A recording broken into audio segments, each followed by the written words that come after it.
perspective of government. And this is why one of the first reforms was land reform. You know, when I proclaimed martial law, I didn't proclaim martial law alone. It is made to appear as if I just signed the decree and said, I impose martial law on each and every one of you. No.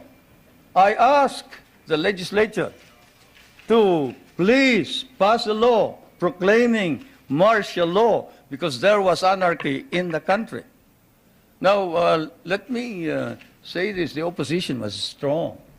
And they were members of the Security Council, and somehow they had adopted a resolution which required that there be a unanimous vote for the armed forces to be able to move. And therefore, the armed forces was immobilized. At the same time, I asked the opposition party to come and join me in a coalition government. I offered one half of the cabinet. And of course, they laughed at me and said, why should we join you? We're going to take over the government. By the time you are through with the exercise, you're dead, politically and otherwise. And they refused to join me. I asked the advice of the judiciary. I asked the Supreme Court justices, the Court of Appeals justices, and the members of the private sector.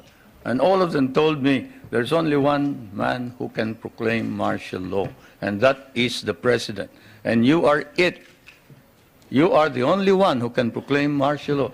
This is why I must carry this particular mark in our history. I could not have transferred it to the legislature. Why? Because the legislature did not have the power. What does the Constitution provide? The President shall be the Commander-in-Chief of the Armed Forces of the Philippines, and he may order the armed forces out to quell any disorder, riot, rebellion, invasion, insurrection, and in case of invasion, insurrection, rebellion, or imminent danger thereof, when the public safety requires it, he may suspend the privilege of the writ of habeas corpus or proclaim martial law throughout the Philippines or any part thereof. What does that provision provide? It provides that only the President can proclaim martial law. I repeat, that is why I had to assume responsibility. And I am not one for shirking duty. The people said there was necessity for proclaiming martial law. And the people said, you are the only official who can proclaim martial law. So I proclaimed martial law. And I sincerely believed that it was necessary to proclaim martial law to install order and stability because there was complete anarchy throughout the country at the time. Now, therefore, at that particular period, what was the status of our government? Our government was immobilized, impotent. The armed forces could not move out. The industry was not at all in any way moving. There was no income coming into government. Everybody was running away. They burned the U.S. Partly burned the U.S. Embassy, tried to burn it anyway. They tried to kidnap the American ambassador. American ambassador was Byroad, Ambassador Byroad.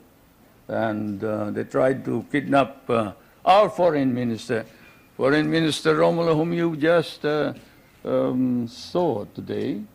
And I told him, you better disappear because I will not ransom you.